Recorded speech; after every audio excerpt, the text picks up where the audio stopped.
ओम शांति। आज 8 जनवरी 2025 के साकार मधुर महावाक्य हैं। आज की मधुर मुरली में बाबा ने बहुत सुंदर राज खोला।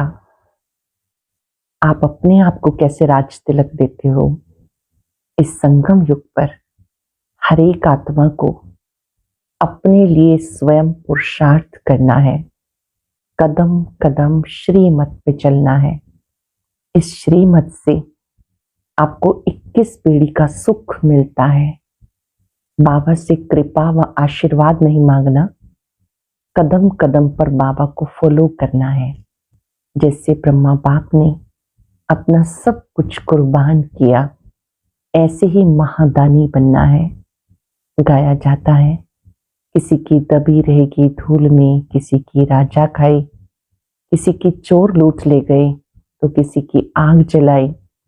सफल होगी उसकी जो ईश्वर अर्थ लगाए। इस समय आपको अपना सब कुछ तन मन धन स्वयं सेवा में लगाना है। आप ब्राह्मण आत्माएं इस यज्ञ में अपना ही तन मन धन सफल करती हो।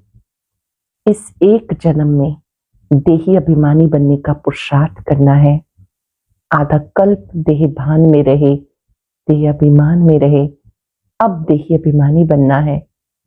ऐसा योग कमाना है जो कर्मातीत बन जाए, कोई सजा ना खानी पड़े। फिर कोई 8 की माला में आते, कोई 108, कोई 16,108। बाबा कहते जो कुछ भी आप करते हो ये स्वयं के लिए करते हो, जितना चाहे उतना प्राप्त करो। बाबा तो राय देते हैं, सेंटर खोलो, यूनिवर्सिटी खोलो, बहुतों का कल्याण करो, क्योंकि आप सबके लिए मैसेंजर हो, पैगंबर हो। सबको पैगाम देना है, कोई भी रह ना जाए। बाबा आकर जो तुम्हें सत्य बातें सुनाते हैं, इन्हें अच्छी रीति धारण करो। ये श्रीमत कल्प में एक बार मिलती है और ये जो बाप दादा का राज है, ये किसी भी शास्त्र में लिखा हुआ नहीं है। निराकार परमात्मा ब्रह्मा तन के द्वारा तुम्हें समझाने देते हैं, पैराडाइज स्थापन करते हैं, राजयोग सिखाते हैं। शिव बाबा स्वयं आते हैं राजधानी स्थापन करने के लिए, पैराडाइज बनाने के लिए। उस पैराडाइज में वही जा सकते हैं जो राजयोगी बनेंगे, योग के द्वारा अपने पाप कर्मों का नाश करेंगे। सुनते हैं बाबा के मधुर बोल। बाबा कहते हैं, मीठे बच्चे, बाप की श्रीमत तुम्हें 21 पीढ़ी का सुख देती है। बाप की श्रीमत तुम्हें 21 पीढ़ी का सुख देती है। इतनी न्यारी मत बाप के सिवाय कोई दे नहीं सकता। तुम श्रीमत पे चल रहो, श्रीमत पर चलते रहो। बाप की श्रीमत 21 पीढ़ी का सुख देती है। इतनी न्यारी मत बाप के सिवाय कोई दे नहीं सकता। तुम श्रीमत पर चलते रहो। क्वेश्चन है, अपने आप को राज तिलक देने का सहज पुरुषार्थ क्या है? अपने आप को राज तिलक देने का सहज पुरुषार्थ क्या है? अपने आप को राज तिलक देने के लिए बाप की जो शिक्षाएं मिलती हैं उन पर अच्छी रीति चलो। इसमें आशीर्वाद व कृपा की बात नहीं। दूसरी बात, फॉलो फादर करो, दूसरों को नहीं देखना। मन मना भव, इससे अपने को आप ही तिलक मिल जाता है। पढ़ाई और याद की यात्रा से तुम बेगर टू प्रिंस बनते हो। पढ़ाई और याद की यात्रा से तुम बेगर टू प्रिंस बनते हो। गीत है ओम नमो शिवाय। ओम शांति। जब बाप और दादा ओम शांति कहते हैं तो 2 बार भी कह सकते हैं, क्योंकि दोनों एक में है। एक है अव्यक्त, दूसरा है व्यक्त, दोनों इकट्ठा है। 2 का इकट्ठा आवाज भी होता, अलग अलग भी हो सकता है। एक वंडर है, दुनिया में कोई नहीं जानते परम पिता परमात्मा इनके शरीर में बैठ ज्ञान सुनाते हैं। ये कहीं भी लिखा हुआ नहीं है। बाप ने कल्प पहले भी कहा था, अभी भी कहते हैं, मैं साधारण तन में बहुत जन्मों के अंत में इनमें प्रवेश करता हूं, इनका आधार लेता हूं। गीता में कुछ ना कुछ ऐसे वर्शंस हैं जो कुछ रियल भी हैं। ये रियल अक्षर हैं। मैं बहुत जन्मों के अंत में प्रवेश करता हूं, जबकि वानप्रस्थ अवस्था में है। श्रीमद् भगवद गीता में शब्द हैं कि मैं इनके बहुत जन्मों के अंत के भी अंत में आता हूं, जबकि इनकी वानप्रस्थ अवस्था होती है। इनके लिए ये कहना ठीक है। पहले पहले सतयुग में जन्म भी इनका है, फिर लास्ट में वानप्रस्थ अवस्था में है, जिसमें बाप प्रवेश करते हैं। तो इसके लिए कहते, ये नहीं जानते हमने कितने पुनर्जन्म लिए। ब्रह्मा वाली आत्मा भी नहीं जानती। ये शिव बाबा ने याद दिलाया कितनी बार पुनर्जन्म लिया। शास्त्रों में 84 लाख पुनर्जन्म लिख दिया। ये सब भक्ति मार्ग, इसे कहा जाता भक्ति कल्च। ज्ञान, इस समय ज्ञान अलग है, भक्ति अलग है। ज्ञान कांड अलग है, भक्ति कांड अलग है। भक्ति करते करते उतरते आते हैं। ये ज्ञान एक बार मिलता। बाप एक ही बार सबकी सदगति करने आते हैं। बाबा आकर सबकी एक ही बार प्रारब्ध बनाते हैं भविष्य की। तुम पढ़ते ही हो भविष्य नई दुनिया के लिए। बाप आते हैं नई राजधानी स्थापन करने, इसलिए इसको राजयोग कहा जाता है। इसका बहुत महत्व है।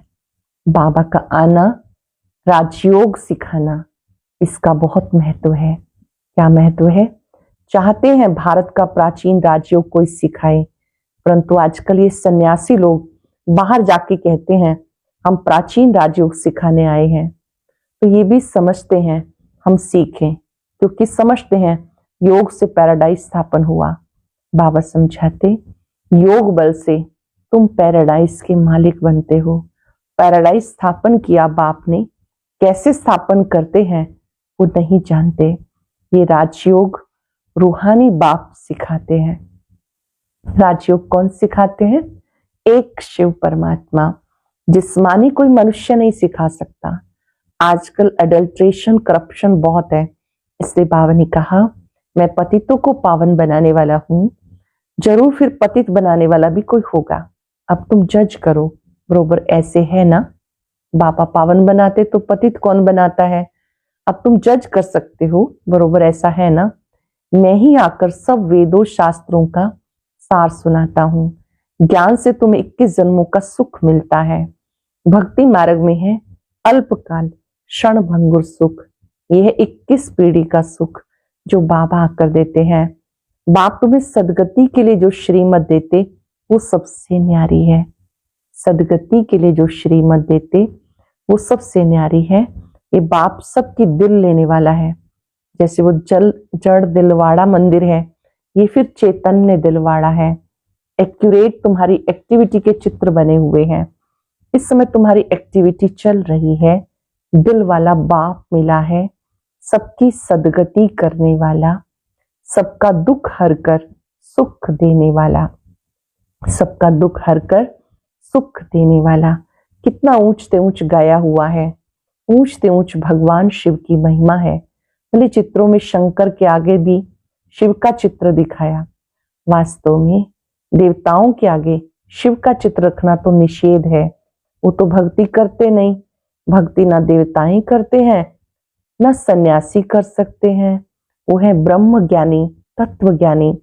जैसे ये आकाश तत्व है, वैसे वो ब्रह्म महातत्व है।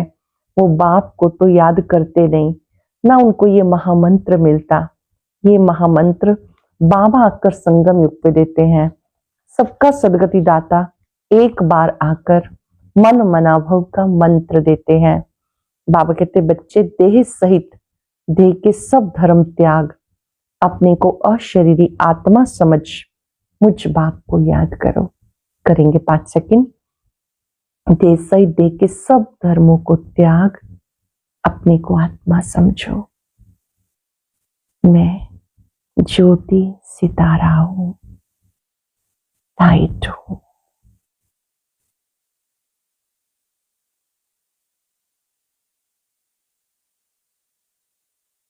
बाबा कहते चलते फिरते प्रैक्टिस करते रहो कि मैं ज्योति बिंदु आत्मा हूं, पार्ट बचा रही हूं। कितना सहज समझाते। राम राज्य के कारण तुम सब देह अभिमानी बने, अब बाबा तुम्हें आत्म अभिमानी बनाते। अपने को आत्मा समझ मुझ बाप को याद करते रहो तो आत्मा में जो खाद पड़ी है वो निकल जाए। सतो प्रधान से सतों में आने से कलाएं कम हो जाती हैं। सोने की भी कैरेट होती है ना, अब तो कलयुग अंत में सोना देखने में नहीं आता, सतयुग में सोने के महल होते हैं। कितना रात दिन का फर्क है। उसका नाम है गोल्डन एज्ड वर्ल्ड। वहां ईंट पत्थर आदि का काम नहीं होता। बिल्डिंग बनती तो उसमें भी सोने चांदी के सिवाय और कीचड़ पट्टी नहीं होती है। वहां साइंस से बहुत सुख है, ये भी ड्रामा बना हुआ है। इस समय साइंस घमंडी है, सतयुग में घमंडी नहीं कहेंगे। वहां तो साइंस से तुम्हें सुख मिलता है, यहाँ अल्पकाल का सुख, फिर इससे भी बड़ा भारी दुख मिलता। बॉम्ब शादी ये सब विनाश के लिए बनाते, बॉम्ब्स बनाने के लिए फिर दूसरों को मना करते हैं और खुद बनाते रहते हैं। समझाते भी हैं इन बॉम्ब से हमारी ही मौत होनी है, लेकिन फिर भी बनाते रहते हैं। तो बुद्धि मारी हुई है ना, अंदर में समझते हैं कि विनाश होगा इससे, फिर भी बनाते रहते हैं। बॉम्ब शादी बनाते, ये सब ड्रामा में नूड है, बनाने के सिवाय रह नहीं सकते। मनुष्य समझते इन बॉम्ब से हमारा ही मौत होगा, परंतु पता नहीं कौन प्रेरित कर रहा है। हम बनाने भी अगर रह नहीं सकते, जरूर बनाने ही पड़े। विनाश की भी ड्रामा में नूड है। कितना भले कोई पीस प्राइज दे, परंतु पीस स्थापन करने वाला एक बाप है। शांति सागर बाप ही शांति सुख पवित्रता का वर्षा देते हैं। सतयुग में है बेहद की संपत्ति, वहां दूध घी की नदियां बहती हैं। विष्णु को क्षीर सागर में दिखाते, ये भेंट की जाती। कहाँ वो क्षीर सागर, कहाँ ये विशेष सागर। भक्ति में फिर तालाब आदि बनाकर उसमें पत्थर पर विष्णु को सुला देते। भक्ति में कितना खर्चा करते, waste of time waste of money करते। देवियों की मूर्तियां कितना खर्चा करके बनाते हैं, फिर समुद्र में डुबो देते हैं। पैसे वेस्ट हुए ना, ये गुड़ियों का खेल है। कोई के भी ऑक्यूपेशन का किसी को पता नहीं। अब तुम किसके भी मंदिर में जाओ तो तुम हर एक ऑक्यूपेशन जानते हो। बच्चों को मना नहीं कहीं भी जाने की। आगे तो बेसमझ बनकर जाते थे, अभी सेंसिबल बनकर जाते हो। तुम कहेंगे हम इनके 84 जन्मों को जानते हैं। देवी देवताओं के पास मंदिर में जब जाते हैं तब आप उनके 84 जन्मों को जानते हो। भारतवासियों को श्री कृष्ण के जन्म का पता नहीं। तुम्हारी बुद्धि में सारी नॉलेज है, ये नॉलेज सोर्स ऑफ इनकम है। वेद शास्त्र आदि में कोई एम ऑब्जेक्ट नहीं, स्कूल में हमेशा एम ऑब्जेक्ट होती है। इस पढ़ाई से तुम कितने साहूकार बनते हो, ज्ञान से होती है सदगति। इस नॉलेज से तुम संपत्तिवान बन जाते हो, इस नॉलेज से तुम संपत्तिवान बनते हो। तुम कोई भी मंदिर में जाएंगे तो झट समझेंगे ये किसका यादगार है। जैसे दिलवाड़ा मंदिर है, वो है जड़, ये है चैतन्य। वो जैसे यहाँ झाड़ में दिखाया वैसा मंदिर बना हुआ है। नीचे तपस्या में बैठे हैं, ऊपर छत में सारा स्वर्ग है। बहुत खर्च से बनाया हुआ है।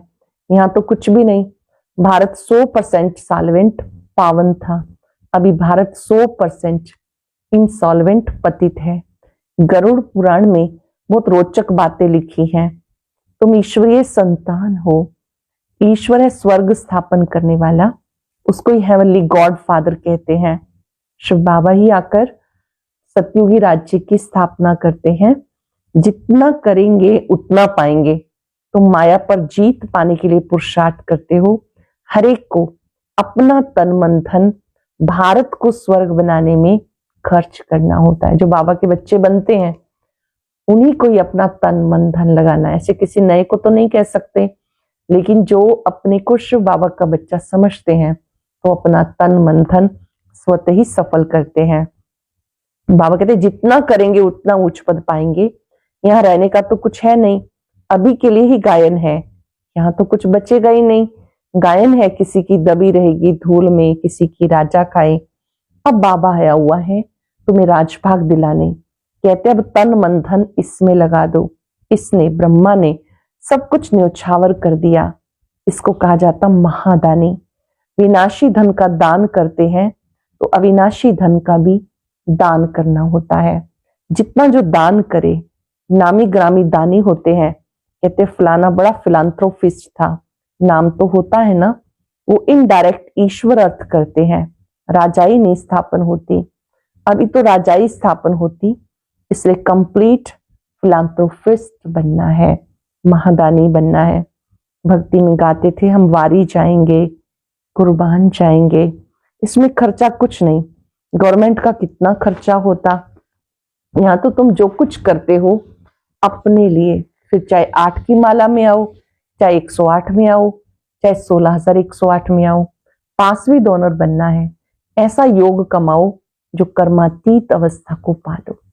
ऐसा योग कमाओ, इतनी कमाई करो कि कर्मातीत अवस्था को पालो, फिर कोई सजा ना खाओ। तुम सब वॉरियर्स हो, तुम्हारी लड़ाई है रावण से, कोई मनुष्य से नहीं। नापास होने के कारण 2 कला कम हो गई। त्रेता को 2 कला कम स्वर्ग कहेंगे। पुरुषार्थ करना चाहिए बाबा को पूरा फॉलो करने का। क्या पुरुषार्थ करना है? मन बुद्धि से सरेंडर होना है। बाबा सब कुछ आपका है। बाबा कहेंगे ये सर्विस में लगाओ, मैं जो तुमको मत देता हूं वो कार्य करो। यूनिवर्सिटी खोलो, सेंटर खोलो, बहुतों का कल्याण हो जाएगा। सिर्फ मैसेज देना है, बाप को याद करो, वर्षा लो। मैसेंजर पैगंबर तुम बच्चों को कहा जाता। सबको मैसेज दो कि बाप ब्रह्मा द्वारा कहते हैं मुझे याद करो तो तुम्हारे विकर्म विनाश होंगे, जीवन मुक्ति मिल जाएगी। अभी है जीवन बंद, फिर जीवन मुक्त होंगे। बाबा कहते हैं मैं भारत में आता हूं, ये ड्रामा अनादि बना हुआ है। कब बना, कब पूरा होगा ये प्रश्न नहीं उठ सकता। ये ड्रामा अनादि चलता रहता है। आत्मा कितनी छोटी बिंदी है और उसमें अविनाशी पार्ट ढूंढा हुआ है। कितनी गुह्य बातें हैं। स्टार मिसल छोटी बिंदी है। माताएं या मस्तक पर तिलक देती हैं, बिंदी लगाती हैं। अब तुम बच्चे पुरुषार्थ से अपने आप को स्वयं राज तिलक दे रहे हो। तुम बाप की शिक्षा पर अच्छी रीति चलेंगे तो जैसे कि अपने को राज तिलक दे रहे हो। शिक्षाओं पर अच्छी रीति चलना, ये स्वयं को राज तिलक देना है। ऐसे नहीं कि इसमें आशीर्वाद या कृपा होगी, नहीं। तुम अपने को राज तिलक देते हो, असल में राज तिलक है फॉलो फादर करने का पुरुषार्थ करना है, दूसरों को नहीं देखना। यह है मन मनाभव, जिससे अपने को आप ही तिलक मिलता। बाप नहीं देते, यह है ही राजयोग। तुम बैगर टू प्रिंस बनते हो तो कितना अच्छा पुरुषार्थ करना चाहिए, इसको भी फॉलो करना है। ये भी समझ की बात है, पढ़ाई से कमाई होती है। ये जो पढ़ाई है इससे कमाई होती है। जितना जितना योग उतनी धारणा होगी। योग में मेहनत है, इसीलिए भारत का प्राचीन राजयोग गाया हुआ है। बाकी गंगा स्नान करते करते आयु भी चली जाए तो भी पावन नहीं बन सकते हैं। बाप आकर तुम्हें भक्ति का फल देते हैं। गरीब निवास है ना, खुद ईश्वर आकर गरीबों को विश्व की बादशाही देते हैं। भारत जो 100% सॉल्वेंट था अब इंसॉल्वेंट बन गया। दान हमेशा गरीबों को दिया जाता। बाबा कितना उच्च बनाते हैं।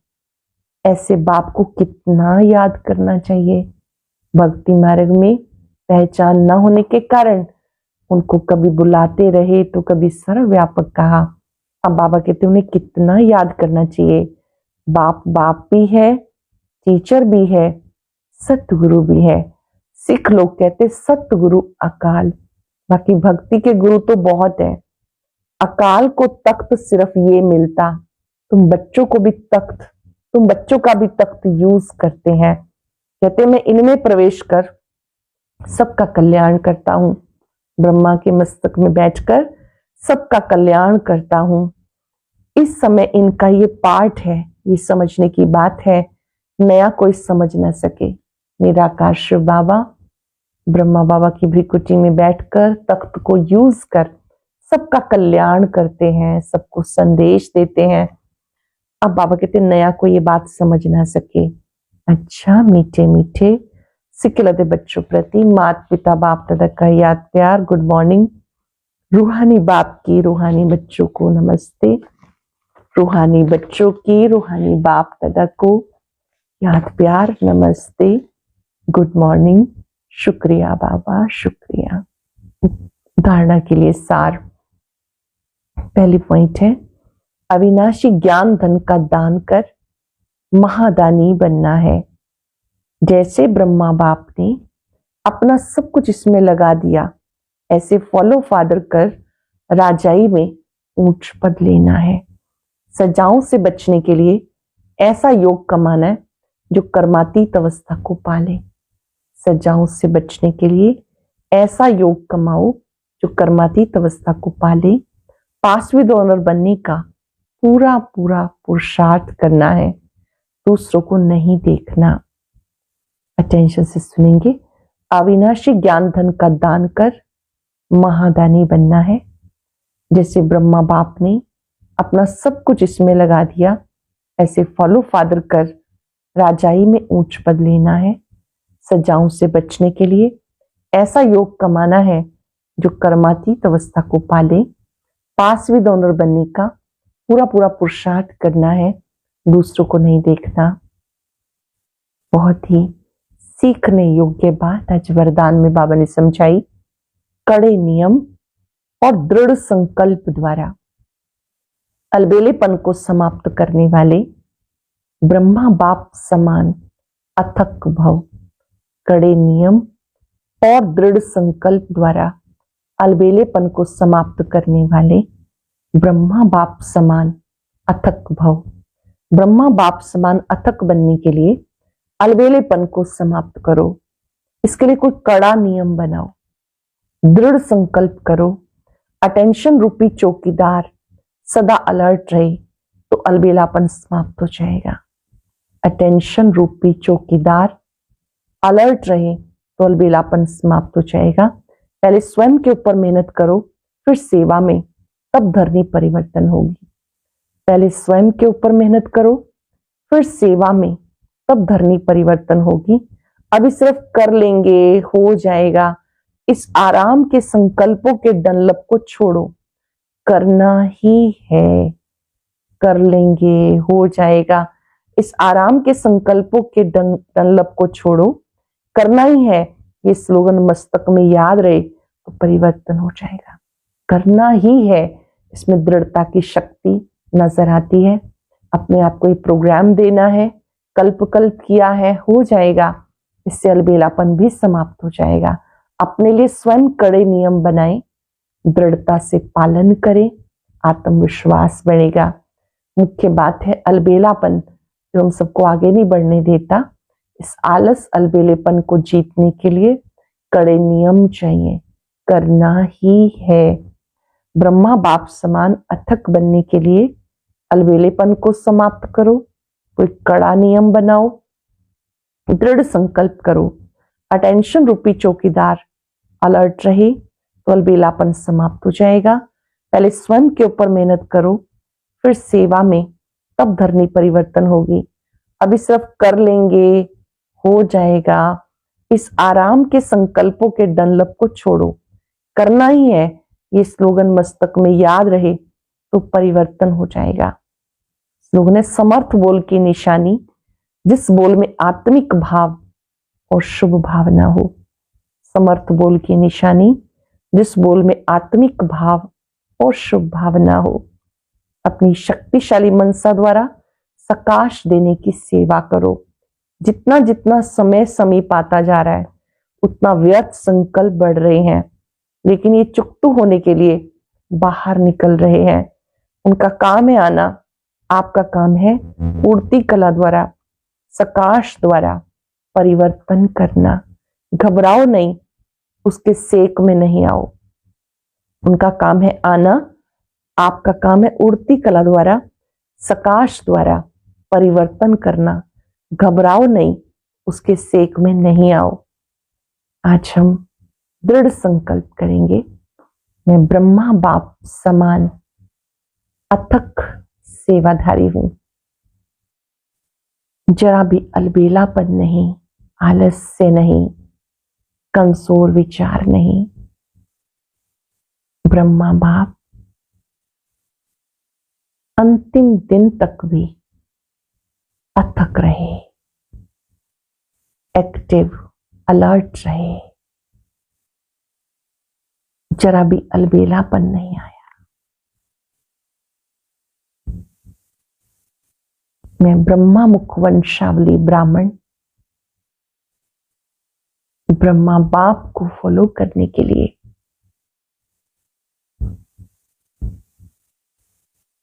स्वयं ही दृढ़ता का पालन करने वाला हूं।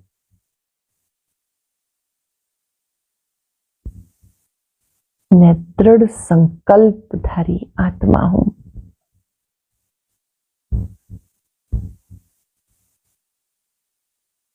मुझे स्वयं परिवर्तन करना ही है। कल्प कल्प किया है, अब भी करना ही है। करना ही है, इस शब्द में बहुत ताकत है। शब्दों में भी शक्ति होती है, अपने को ऊंचा उठाने की, अलबेलेपन को समाप्त करने की। करना ही है, इस संकल्प में बहुत ताकत है। बाबा से दृष्टि लें, मुझे आप जैसा अथक सेवाधारी बनना है। आलस अलबेलापन समाप्त।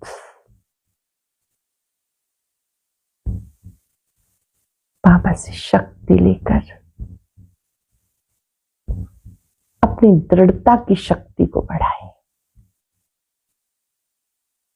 शुक्रिया।